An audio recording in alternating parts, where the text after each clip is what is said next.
Hola, ¿qué tal, Gabriel? ¿Cómo andás, che? ¿Tanto tiempo? Hola Sergio, ¿cómo estás? ¿Cómo has Eh, pasado el fin de semana, la semana? Bien, con un poquito de frío, pero nada más que un poquito. ¿Vos cómo andás? Bien, también, afectado por el frío, no tan bien como vos, pero bueno, ¿qué va a Había ser? escuchado. Eh, Nos corre el frío, nos corre el no es por frío. COVID, pero no hay que reírse de los japoneses que cuando pasan estas cosas empiezan a utilizar barbijo, ¿no? De algún lado nos Sí, sí, contagiamos. sí. Pensar que antes los mirábamos con asombro y ahora uno Eh, también ve a esta gente, ¿no? Hoy, no sé, ya se instaló como un hábito en la gente. por suerte, por suerte. Sí, sí, Eh, sí, así que bueno. Bueno, hoy nos reúne infrarrojo, ¿sí? Eh, el espectro infrarrojo, que es una parte de todo el espectro de luz visible o una parte de todo el espectro electromagnético, que está enfocado, como bien lo dice el nombre, en la parte infrarroja, ¿sí? Concretamente. Así como después tenemos el espectro de luz visible, que lo compone toda la gama de colores que puede ver el ojo humano, y después tenemos la parte ultravioleta, que está por arriba de esa banda, ¿sí?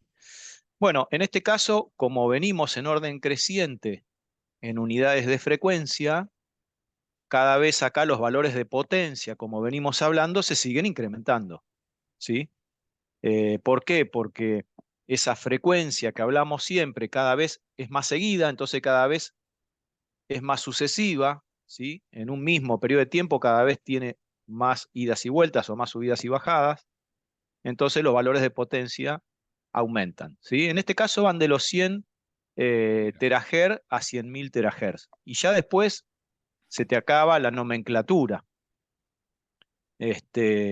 para poder ubicar en frecuencias. Entonces, luego lo vamos a ver en láser, cambia totalmente la unidad de medida, ¿sí? Así que bueno, nos metemos de lleno en lo que es infrarrojo. Primero vamos a ver una de las tantas definiciones que podemos encontrar, ¿sí? Donde tenemos el concepto de luz y de energía, porque el concepto es válido. La luz infrarroja nos permite tener sistemas de detección, nos permite detectar calor, pero también al mismo tiempo, como fuente de energía, genera calor, al igual que todo el espectro de luz visible. Todo está relacionado con el tiempo de exposición, como venimos hablando con Sergio desde el inicio de este tema, eh, el tiempo y la potencia, ¿sí? O la densidad que uno recibe. Claramente estamos frente a factores naturales o artificiales de luz infrarroja, ¿sí? Algunos de los conceptos más importantes, que como lo pueden encontrar en mucha bibliografía que nosotros vamos a dejar en la biblioteca, lo van a encontrar como radiación infrarroja, RIR, o directamente infrarroja, ¿sí? La mayoría van en longitudes de onda que están alrededor de los 780 nanómetros y 1 milímetro. Puede haber alguna pequeña variación, pero cuando hablamos de efecto infrarrojo, tenemos que tener en cuenta el estrés por calor que produce la exposición durante mucho tiempo a importantes magnitudes de potencia, ¿sí? Así que en este concepto es en el que nos vamos a mover a lo largo de esta presentación. Muchos de ellos producidos por factores naturales y algunos otros relacionados con factores artificiales. Volvemos a repasar el concepto de dónde se ubica el infrarrojo, ¿sí? Este, Antes del espectro de luz visible y antes del espectro ultravioleta. Claramente la fuente natural de espectro infrarrojo es la luz solar, ¿sí? Y que no por menos uno tiene que estar descuidado de todo esto. Esto, Doc, lo podemos ver todos los años, ¿no? En el verano, cuando se empieza a manifestar, sobre todo en trabajadores que están expuestos a trabajos en el exterior, ¿verdad? Sí, y a veces tenemos que tener en cuenta, ¿no? Con estas temperaturas que estamos teniendo, en este caso estoy diciendo acá en Buenos Aires, pero con los trabajadores agrícolas, ¿sí? El efecto, no para que llegue al estrés, pero el efecto de la radiación infrarroja solar también lo podemos ver en épocas de no tanto sol. ¿Cuál es la diferencia? El elemento de protección no reglado. La gente cuando la temperatura baja se va a abrigar por el frío, pero de no haberse abrigado estarían con mucha superficie corporal expuesta también. Claro, claro, tal cual. Y lo peor de esto es que se ha naturalizado en las diversas actividades, ¿no? Ya sea por un contexto social o por un contexto de educación o por un contexto regional, ¿no? La gente del norte, claramente, al tener más días o menos días nublados, a tener más días de sol, como la gente de la Patagonia que tiene mayormente más días nublados, entonces el sol es el mismo, digo, ¿no? La cantidad de radiación es la misma. Lo que sucede es, volvemos a este concepto, el tiempo de exposición y la potencia. Si la potencia es la misma, tenemos que jugar con el tiempo de exposición, Tal cual. Y no nos que olvidemos de son, algo, Gabriel, sí, discúlpame. sí, sí, sí, Al oeste de nuestro hermoso país, los días en invierno o en verano siempre son más largos. tal cual. Así que Y el no es tiempo de menor. exposición naturalmente va a estar incrementado. Entonces, cuando hablamos de esto, siempre estamos hablando de medidas administrativas, ¿no? Porque siempre decimos que el elemento de protección personal o la barrera que pongamos es la última medida. Y lo mismo lo vamos a ver cuando estemos en el entorno laboral, en los sectores de soldadura, por ejemplo, o en los sectores de irradiaciones de, no sé, hornos, por ejemplo, ¿sí? De panaderías o crisoles donde hoy se fabrica vidrio, por ejemplo. Entonces, digo, a veces no tenemos que subestimar que en el aire libre no pasa este problema y en realidad sucede, pero la escala de población expuesta es tan grande Claro, contra la laboral que es muy pequeña, muy porque pequeño, claro.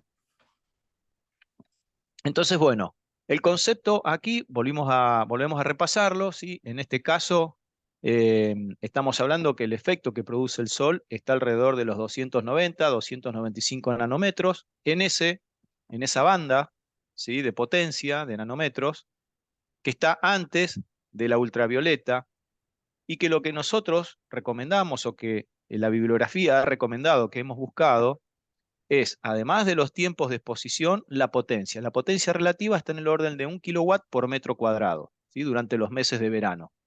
¿Por qué? Porque es acumulativa, justamente por lo que decía el doctor, ¿no? Más horas de exposición, esto sería como el concepto de potencia distribuida por ancho de banda. Acá sería eh, rayos infrarrojos recibidos en todo el cuerpo, ¿sí? No en una sola parte del cuerpo. Bien, dentro de las fuentes artificiales, por ejemplo, podemos encontrar en los sectores de soldadura y corte, industrias de metal y fundiciones, como mencionábamos recién. En esta los valores recomendados de las bibliografías que hemos encontrado eh, están en el orden de los 0,5 a 1,2 kilowatt por metro cuadrado, muy parecido a lo que vimos al aire libre. Luego también nos encontramos con lámparas de arco, ¿sí? Acá podemos encontrar una gran diversidad.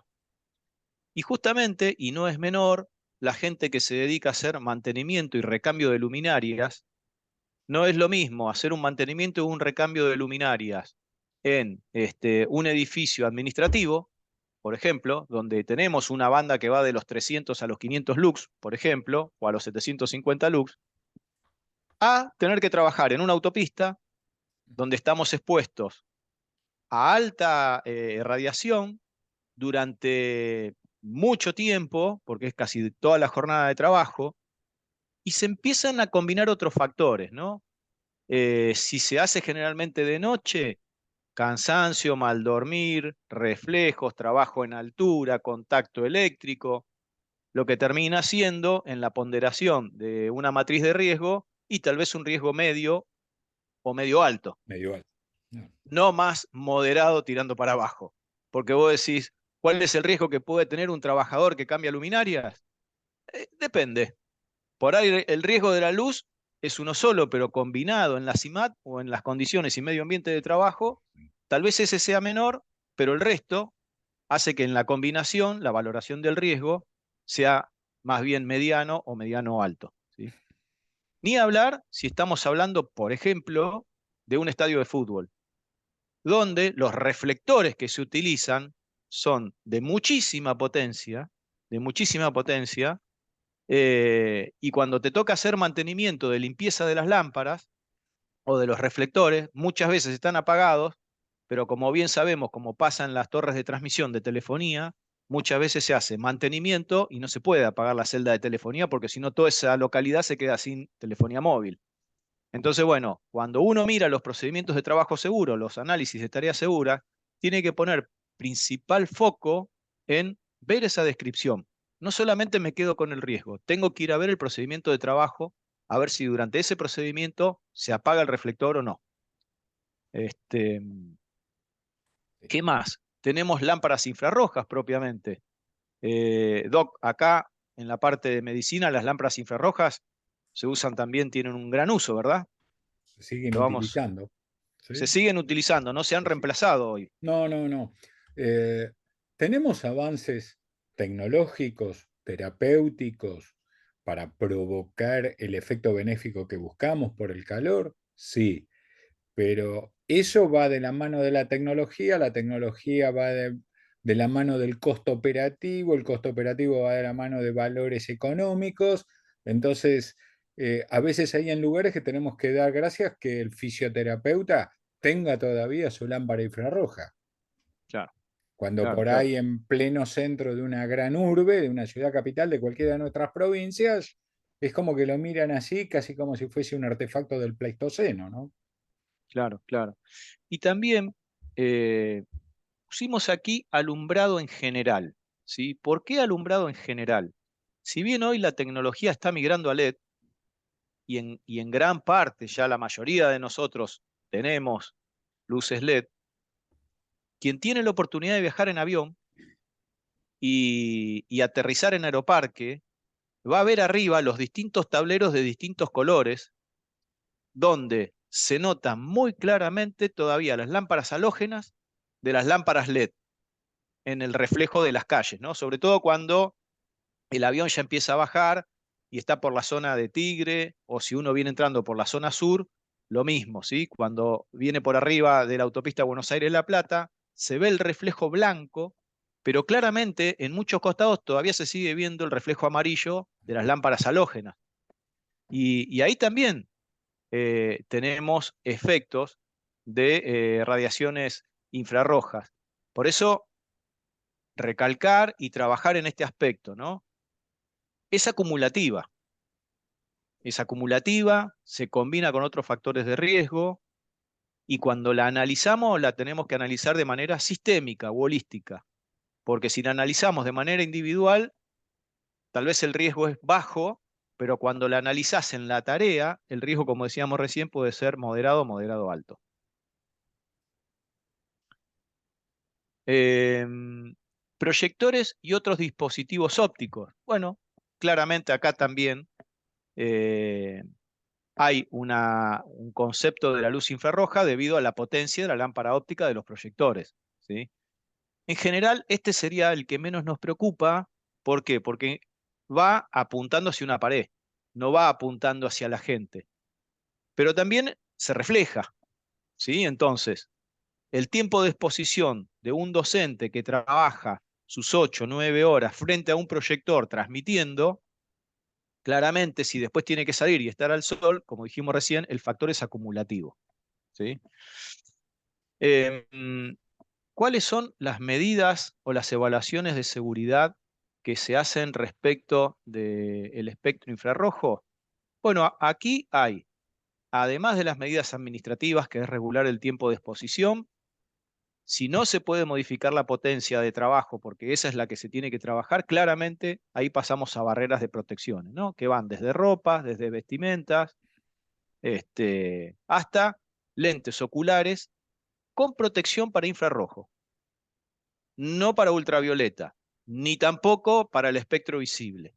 Hay específicas marcas que hoy trabajan, lo vamos a ver en la parte de láser, con protectores oculares que reflejan en un ángulo determinado la luz infrarroja, en otro ángulo la luz de los láser y en otro ángulo la luz ultravioleta. ¿Sí? Entonces, no vamos a conseguir un resultado muy eficiente si compramos un lente de alto espectro, ¿sí? O de amplio espectro. Si vamos a estar expuestos a luces infrarrojas o a efectos de rayos infrarrojos, concretamente busquemos el protector visual u ocular para esa gama de frecuencias, porque está, ¿sí? Claramente está. ¿Cuáles serían las medidas de control de los riesgos? Bueno, las que vinimos mencionando recién con el doc: tiempos de exposición, potencia, medidas administrativas.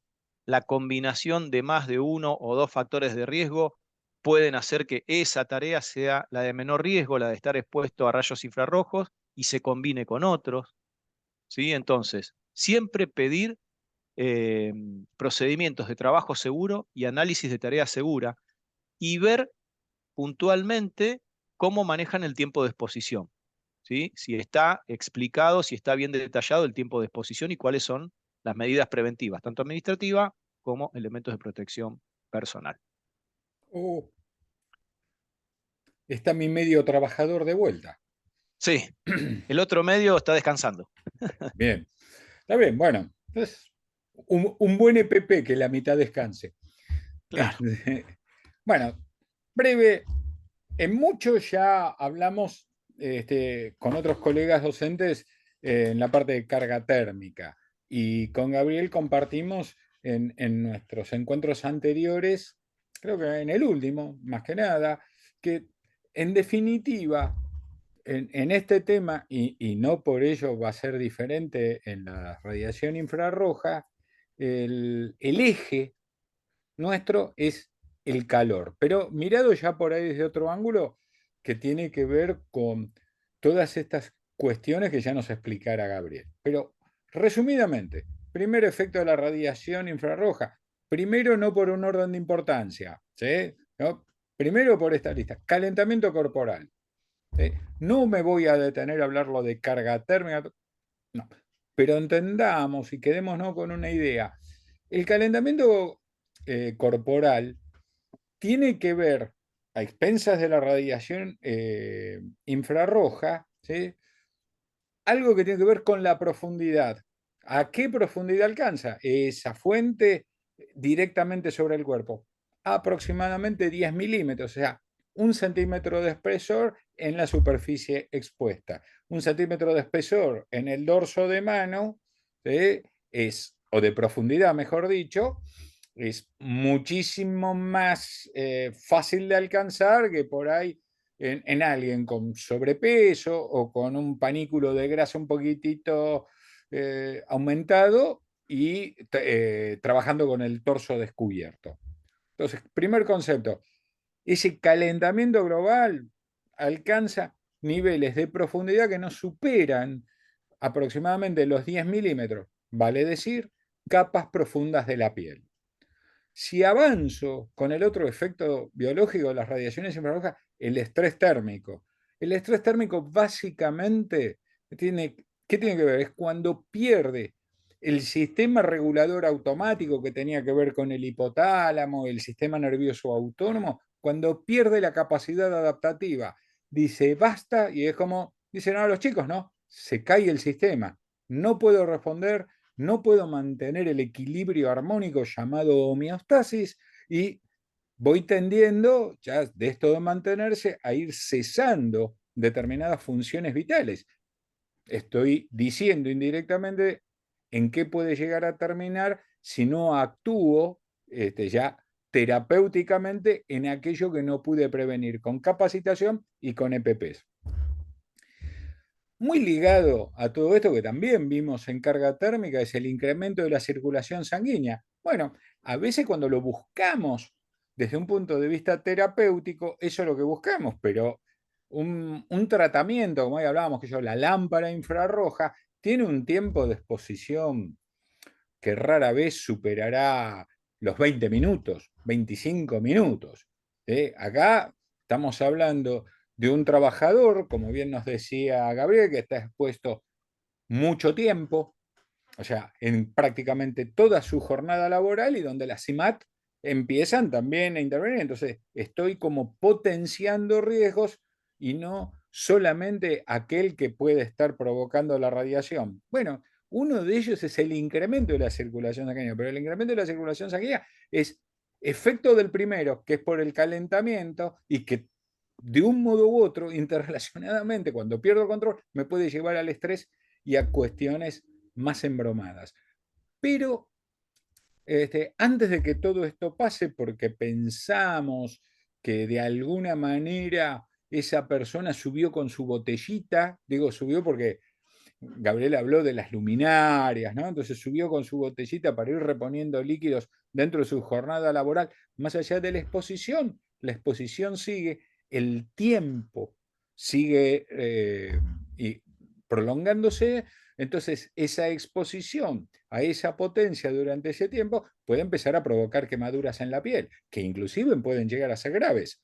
Claro, a veces conceptualizarlo, si no estamos en esa industria, nos es difícil. Volvemos al ejemplo de las primeras charlas. Bueno, que en el verano vayamos a la pileta, a la sierra o al mar, nos vemos gente extremadamente expuesta al sol como para buscar. Mejor a la noche la vemos paseando por las calles de esa ciudad turística que aquellos que tienen unas características específicas de piel le decimos, te pusiste rojo como un camarón. Es muy típico eso. Fue una exposición prolongada e indebida a la potencia natural que tiene el sol y encima incrementado por la estacionalidad donde el calor se va a notar más o por la geografía. Si sigo avanzando en estos efectos, estoy hablando de daños, ¿sí? Escucharon hablar, por estrés oxidativo, o sea, incremento de los radicales libres. Esto tiene que ver no con cuestiones políticas, sino que tiene que ver con efectos inflamatorios a ese nivel, en el espesor de la piel. Eso está actuando sobre partes o componentes molecularmente, biomolecularmente más complejos, como son el colágeno, que es una sustancia que le da estructura y elasticidad a la piel, como también a músculos, a tendones, ligamentos. Por eso le decía, guarda, que la profundidad en el dorso de la mano no tengo nada más que piel. Ahí nomás, entre los extensores y la piel, hay muy poca diferencia y ahí está entrando la radiación infrarroja. De acuerdo a la actividad, la potencia y el tiempo de exposición, estoy llegando a tendones, estoy llegando a ligamentos, etc. Y la elastina es una proteína que está en el tejido conectivo que también tiene funciones estructurales. Bueno, la radiación infrarroja puede actuar hasta ahí. Aquellos que se exponen porque les gusta estar bronceados, bueno, aceleran lo que llamamos en salud el fotoenvejecimiento. Una persona que acostumbra a tomar sol en forma prolongada, aunque se cuide en el horario por la radiación ultravioleta, pero que se sigue exponiendo prolongadamente durante un periodo vacacional y lo hace todos los años de la misma manera como un hábito, al cabo de algunos años vamos a ver que ese señor, esa señora, si no me dio ningún tratamiento estético, la piel tiene otras características. A veces decimos en salud, tiene la piel como craquelada. ¿Por qué craquelada? Porque en vez de tener arrugas horizontales como las de los que se ríen o verticales como de los que viven enojados, la tiene como en mosaiquitos. Eso sería un signo evidente ya de mucho fotoenvejecimiento. El daño hasta hoy, por lo que sabemos, es nada más que estético, pero de todo esto hay que seguir esperando, seguir viendo, así que preferimos seguir previniéndolo. Por el otro lado, todo esto y terminando con la exposición solar, no nos olvidemos que potencia los efectos nocivos de la radiación ultravioleta, tanto la no ionizante como la ionizante. Y una cosa muy importante y muy vinculada a unas industrias, y le dejo por ahí una cosa como para que lo piensen, las cataratas por exposición prolongada. La catarata es la opacidad de esa lente que hay adentro del ojo que llamamos cristalino, la lente natural. El sistema visual es algo muy complejo que fue adaptativo durante millones de años para podernos adaptar al espectro de luz visible que es la solar. ¿Sí? Ahora, si yo pacifico la lente natural, mi visión no va a ser la misma y la calidad de mi percepción del mundo va a ser otra. ¿Por qué un trabajador diestro que trabaja en esas pizzerías ¿sí? En esas panaderías que tienen cuadra, que hacen la pizza a la piedra, el panca, donde muchos tenemos la costumbre de llevar el lechoncito para que nos lo haga para aquello, las fiestas de fin Para de fin de año. año, porque ese trabajador con los años va a terminar diestro, dije, desarrollando con mayor probabilidad cataratas del lado izquierdo. Lo pensamos y después lo decimos, fue nada más que para poner una nota de color. Buenísimo, buenísimo. Y aprovecho y te hago una pregunta, Sergio, porque nosotros siempre suponemos al trabajador ideal, Claro. ¿sí? Trabajando sano, ideal y óptimo para la realización de la tarea, pero el trabajador joven versus el trabajador adulto que trabaja en la intemperie o que trabaja en el campo o en la vía pública, debería tener distintos tipos de exposición. La tarea es la misma, pero en función de lo que vos decís, el fotoenvejecimiento, claramente el trabajador que ha estado toda su vida, 20, 25 años trabajando y ya tiene la piel curtida, ese debería tener un recaudo mucho mayor o recomendaciones mucho mayor respecto de su cuidado personal, porque vos recién lo decías, ¿no? No sabemos en qué puede terminar.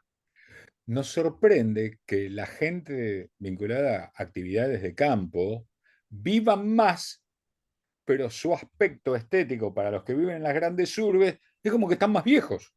Bueno, ahí Claro, está, más tiempo de exposición, a lo largo de una vida. ¿Sí? A los 80 años están jugando a las bochas y un par de él en la ciudad por ahí no se puede agachar ni para levantar una pepita de oro que se cruce misteriosamente en algún momento. Ahora, cuando los miro a los dos de frente, digo, este tiene que 150 años, parece una tortuga. No, tiene la misma edad que el otro. ¿Sí? claro. Ahora, el otro que parece más joven, sin ningún tratamiento estético, por ahí no se puede agachar ya a juntar una riqueza. Y el otro señor, que parece que tuviese 2 siglos y cuarto, ¿sí? Sigue jugando a las bochas disfrutando de su jubilación. Es increíble. Sí, sí, sí, tal cual. Bueno, acá es un recordatorio en imágenes, ¿no? De las aplicaciones en la salud que tienen algunas de estas radiaciones no ionizantes que estuvimos viendo hasta ahora entre el encuentro anterior y este.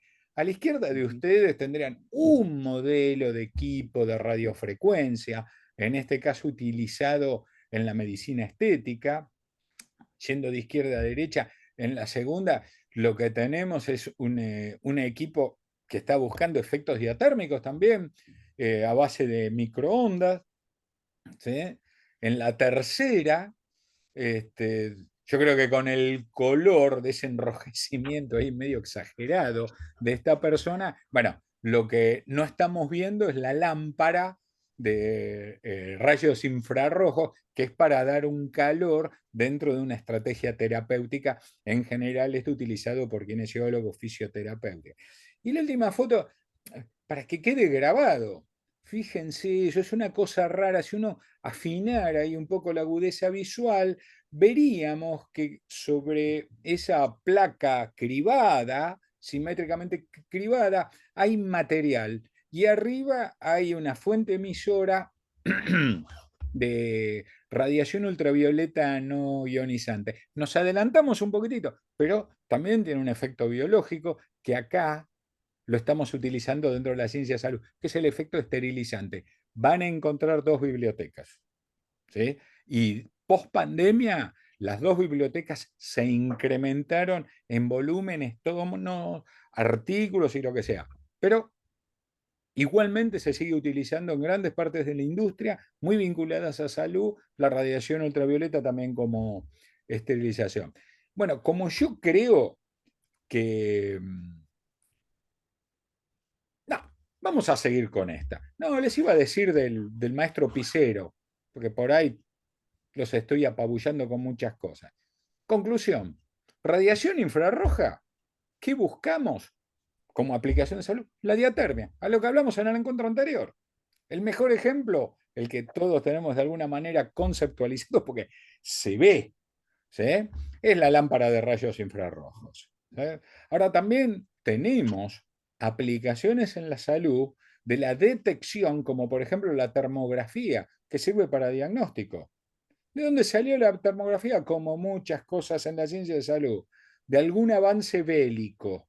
¿Sí? Detectamos fuentes de calor, las podemos traducir con algún sistema de medición, por ejemplo, como actividad circulatoria, en más o en menos. Entonces, la termografía me diría más rojito, más naranja, más azul o más verde.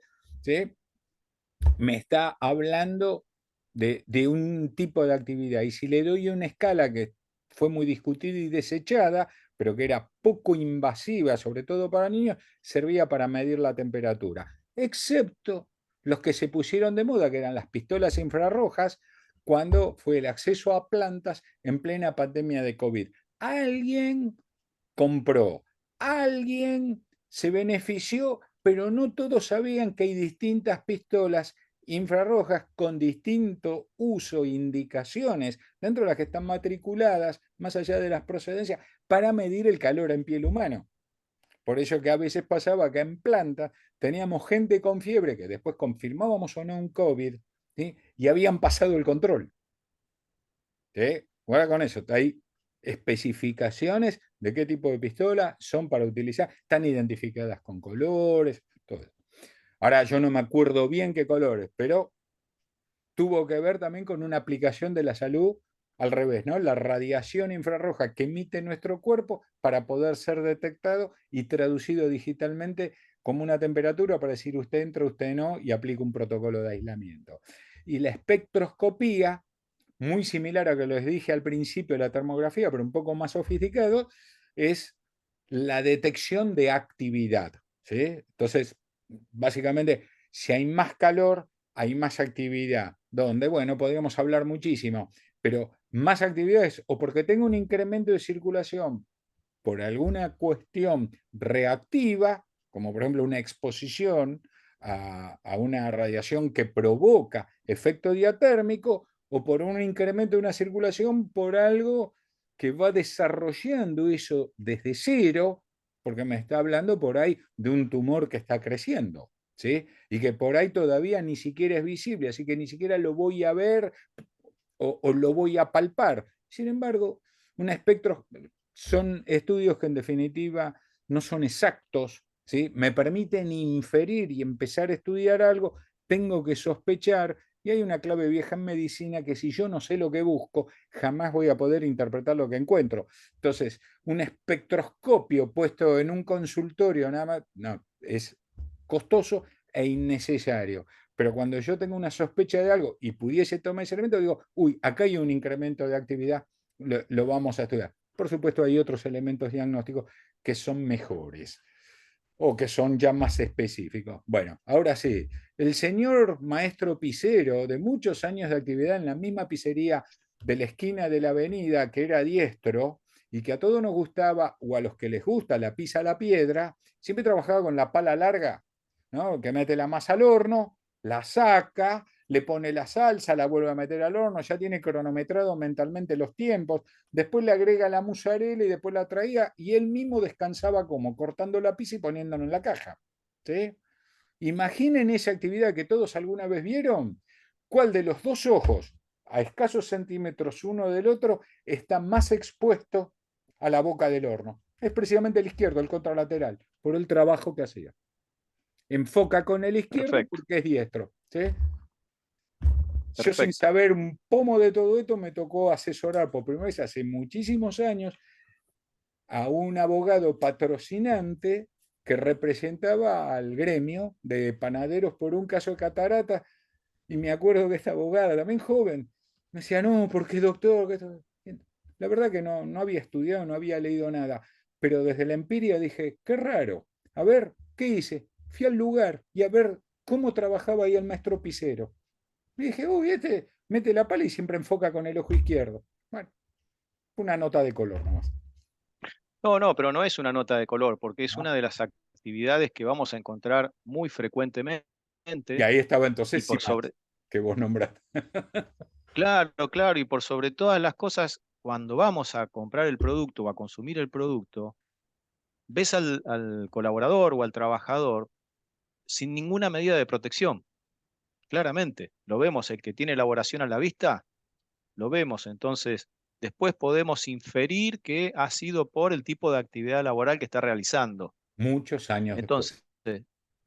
claro, y encima no en el corto plazo, como es acumulativa, y bien recién decía el doctor, esto se ve después de un tiempo, y como todos sabemos, después de un tiempo se puede transformar en una enfermedad profesional producida por la fuente de trabajo, claramente.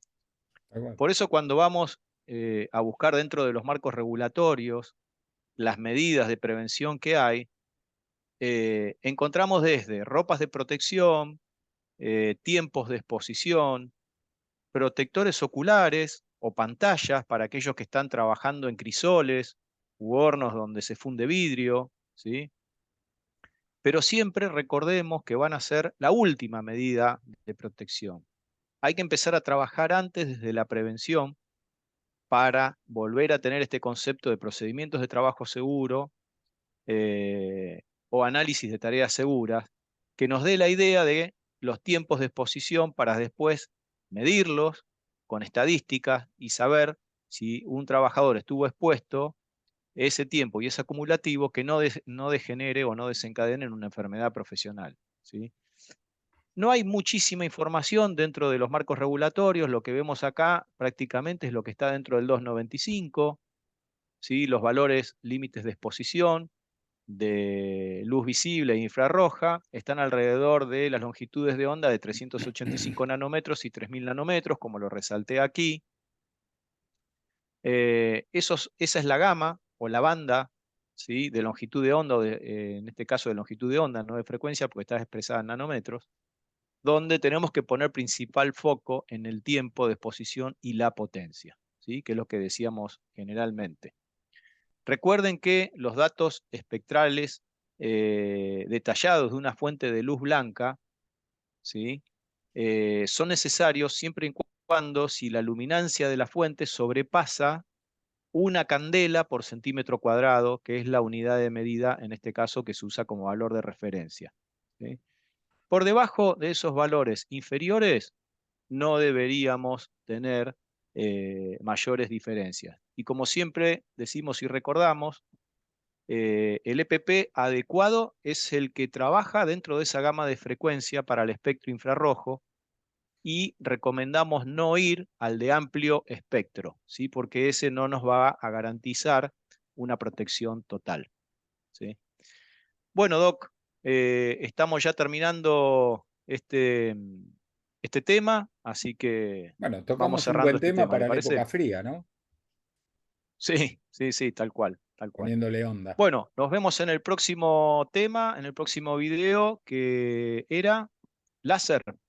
Láser, sí. Perfecto. Bueno, hasta luego y nos vemos en el próximo video. Chao, nos vemos. Chao, Chao, chao. chao. Saludos a todos.